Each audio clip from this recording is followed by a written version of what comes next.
प्रणाम स्टूडेंट। बेटा आज हमारा मोमेंट बुक का हम 4th चैप्टर ले रहे हैं, इन द किंगडम ऑफ फूल्स। बहुत ही इंटरेस्टिंग चैप्टर है और बहुत ही मज़ेदार है। स्टोरी सुनोगे तो आपको बहुत मज़ा आएगा। इन द किंगडम ऑफ फूल्स, फूल्स यानी मूर्ख होते हैं और किंगडम यानी राज्य, यानी कहते हैं ना मूर्खों का राज्य। इन द किंगडम ऑफ फूल्स यानी मूर्खों का राज्य। तो हम ये चैप्टर लेंगे, थोड़ा बड़ा चैप्टर है, थोड़ा मतलब हम बोल सकते हैं कि काफ़ी बड़ा है। तो हम ये चैप्टर अपना स्टार्ट कर रहे हैं। पहले हम ऊपर जो छोटा सा एक पैराग्राफ दिया है वो हम करेंगे। It is believed that fools are so dangerous that only very wise people can manage them.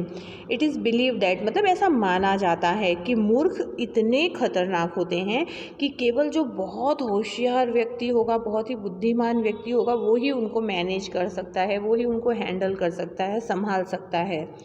Who are the fools in this story? इस जो कहानी हम पढ़ने जा रहे हैं, इस कहानी में मूर्ख कौन है?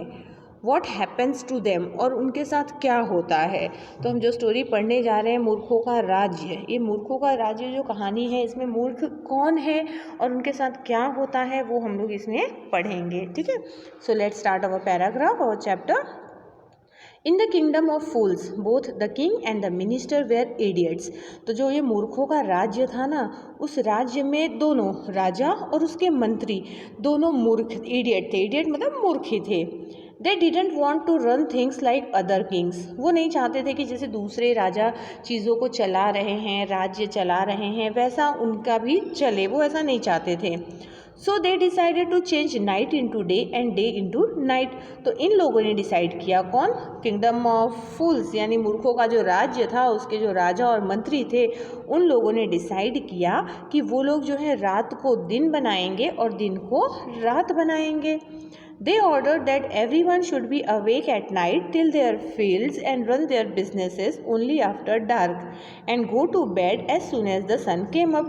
तो उन लोगों ने ऑर्डर किया सभी लोगों को कि सभी लोग जो हैं वो रात को जगेंगे, ठीक है, अपने खेतों में काम करेंगे, अपने बिजनेस वगैरह चलाएंगे जब अंधेरा होगा तब, और जैसे ही सूरज निकलेगा वैसे ही सब सोने चले जाएंगे।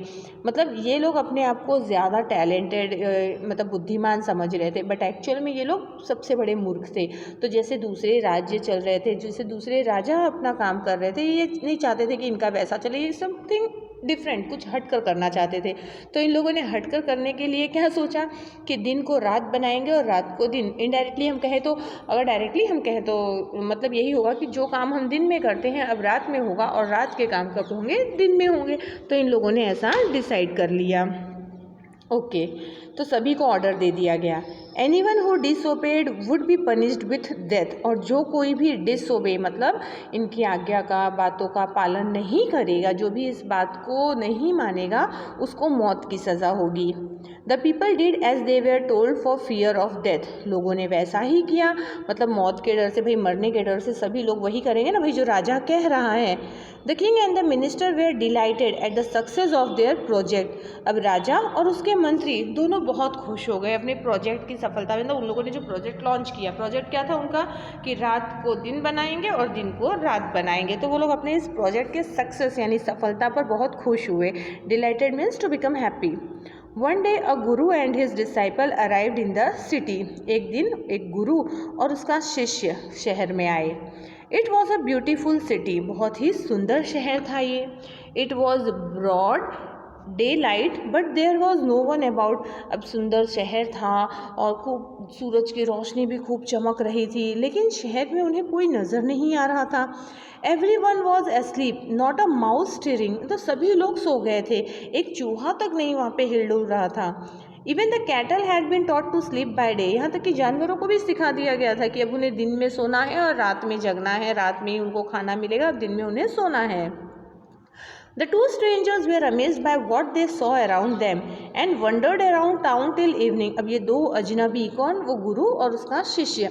अब ये दोनों बहुत ही आश्चर्य में पड़े, अपने चारों तरफ जो कुछ भी वो लोग देख रहे थे कि भाई इतना उजाला है, सूरज की इतनी अच्छी रोशनी है, इतना चमकीला दिन है, फिर भी लोग सो रहे हैं, एक चूहा तक नहीं दिखाई दे रहा है, जानवर भी सो रहे हैं। तो शाम तक वो लोग इसी तरह भटकते रहे। When suddenly the whole town woke up and went about its nightly business। मतलब शाम तक वो जैसे ही अंधेरा होना शुरू हुआ तो शहर के लोग जगना शुरू हुए और रात के बिजनेस पे अपने काम चालू करने लगे। The two man were hungry, अब ये दोनों जो आदमी थे यानी गुरु और उसका शिष्य दोनों भूखे थे। Now that the shops were open they went to buy some groceries, अब क्योंकि दुकानें खुल गई थी तो वो लोग कुछ ग्रॉसरीज के सामान लेने के लिए गए। To their astonishment they found that everything cost the same, अब उनको मतलब जब वो सामान लेने गए तो उनके आश्चर्य की सीमा नहीं रही, ये सुनकर, ये जानकर, ये देखकर कि मतलब चाहे कुछ भी उन्हें जो भी सामान खरीदना है सबका एक ही रेट है। अगर आज हम कोई भी सामान खरीदने जाते हैं तो हर चीज़ का अलग अलग रेट होता है ना। आप बिस्किट ही ले लो, बिस्किट कितने क्वालिटी के आते हैं, 5 रुपीज़, 10 रुपीज़, 20 रुपीज़, 30 रुपीज़, मतलब सबके अलग अलग रेट होते हैं। लेकिन वहाँ पर उन लोगों को आश्चर्य हुआ ये जानकर कि चाहे कुछ भी वो खरीद रहे हैं सबका दाम सेम है। अ सिंगल दुदू, ये दुदू मतलब ये क्या है, वो अमाउंट है, इट इज़ अ करेंसी, वो आपको एक फिगर बता रहा है, मतलब सबका रेट कितना था, एक single duddu. Whether they bought a measure of rice और a bunch of bananas it cost a duddu, चाहे वो जो भी खरीदे, चाहे वो चावल खरीद रहे हैं या फिर केले का बंच खरीद रहे हैं, कुछ भी ले रहे हैं, सबका कॉस्ट सेम था। The guru and his disciple were delighted, अब ये जानकर वो गुरु और उसके शिष्य दोनों बहुत खुश हो गए। They had never heard of anything like this, इससे पहले उन लोगों ने कभी ऐसी ऐसी चीज़ों के बारे में नहीं सुना था। They could buy all the food they wanted for a rupee, अब 1 रुपये में उनको जो जो चीज़ें खाने के लिए चाहिए थी वो सब ले लिए, क्योंकि भाई इतना सस्ता और इस तरह से उनको कहीं और नहीं मिलता, तो उन लोगों ने वो सारी चीज़ें ले ली। Okay, now the last para. When they had cooked and eaten, the Guru realized that this was a kingdom of fools and it wouldn't be a good idea for them to stay there. जब उन लोगों ने खाना वाना बनाकर खा लिया तब गुरु ने सोचा, गुरु को ये एहसास हुआ कि ये तो मूर्खों का राज्य है और यहाँ पर रहना मतलब एक अच्छा विचार, एक अच्छा आइडिया नहीं है उन लोगों के लिए यहाँ पर रहना। This is no place for us, तो गुरु कहते हैं कि हमारे लिए ये जगह नहीं है। Let's go he said to his disciple, तो वो अपने शिष्य को कहता है कि चलो चलें, ये हमारे रहने लायक जगह नहीं है, क्योंकि वो समझ गया था मतलब ऐसी जगह जहाँ दिन में लोग सो रहे हैं, रातों को उठकर अपना बिजनेस काम कर रहे हैं, ऐसी जगह जहाँ पर सभी चीज़ों के एक ही दाम है, एक ही रेट है, फिर तो ऐसी जगह, ये मूर्खों का राज्य है, यहाँ पे कब क्या हो जाए ठिकाना नहीं है, तो यहाँ पे हम नहीं रह सकते। तो अपने शिष्य से कहता है चलो हम चलें। But the disciple didn't want to leave the place, लेकिन वो जो शिष्य था वो जगह को छोड़ना नहीं चाहता था। एवरीथिंग वॉज चीप हियर, क्योंकि चीप मतलब सस्ता, यहाँ पर सभी चीज़ें एकदम सस्ती थी। All he wanted was good cheap food, और उसे चाहिए क्या था, सस्ता और अच्छा खाना। द गुरु सेड, तो गुरु कहते हैं, we come to the next page, गुरु कहते हैं they are all fools, this won't last very long and you can't tell what they will do to you next. तो गुरु उसको समझाते हैं कि देखो ये सब मूर्ख हैं, अब ये मतलब they won't last very long और this won't last very long, ये ज़्यादा लंबे समय तक नहीं चलेगा और तुम कह नहीं सकते हो कि अगले ही पल वो क्या करेंगे। तो गुरु भी टेंशन में आ गया ना, मतलब गुरु को समझ में आ गया, वो नॉलेजेबल पर्सन था, वो समझ गया कि ये मूर्खों का राज्य है, यहाँ पर कब क्या हो जाएगा कुछ ठिकाना नहीं है। लेकिन जो शिष्य था उसको इतना सस्ता और अच्छा खाना कहीं मिलता नहीं, तो वो नहीं जाना चाहता था, बट गुरु उसको बहुत समझाता है। But the disciple wouldn't listen to the guru's wisdom, लेकिन जो शिष्य था वो गुरु के ज्ञान को, उसकी बातों को नहीं सुनता है। ही वॉन्टेड टू स्टे, वो वहीं रहना चाहता है। The Guru finally gave up and said do what you want, I am going and left. गुरु आखिरकार मतलब अपनी बात जिद छोड़ देते हैं। पहले तो गुरु उसको अपने साथ ले जाना चाहते थे, फाइनली गुरु उसको वहाँ पर छोड़ देते हैं और कहते हैं कि तुम्हें जो करना है करो, मैं जा रहा हूँ, ऐसा कहकर गुरु वहाँ से चले जाते हैं।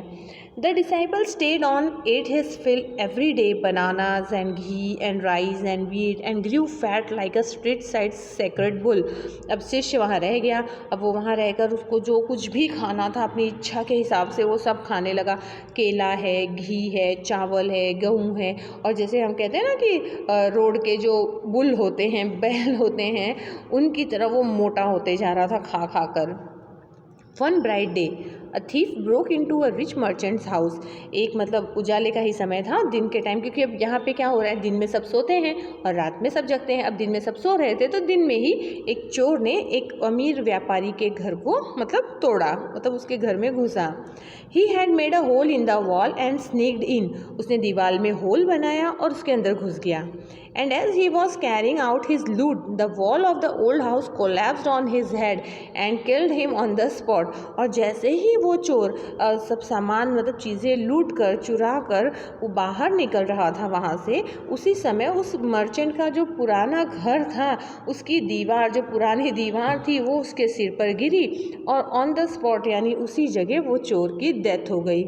His brother ran to the king and complain. तो उस चोर का भाई राजा के पास जाता है और शिकायत करता है, your highness, when my brother was pursuing his ancient trade, a wall fell on him and killed him। अब मूर्खों का ही राज्य है ना, तो यहाँ पे सब मूर्ख हैं, राजा से लेकर मंत्री सभी।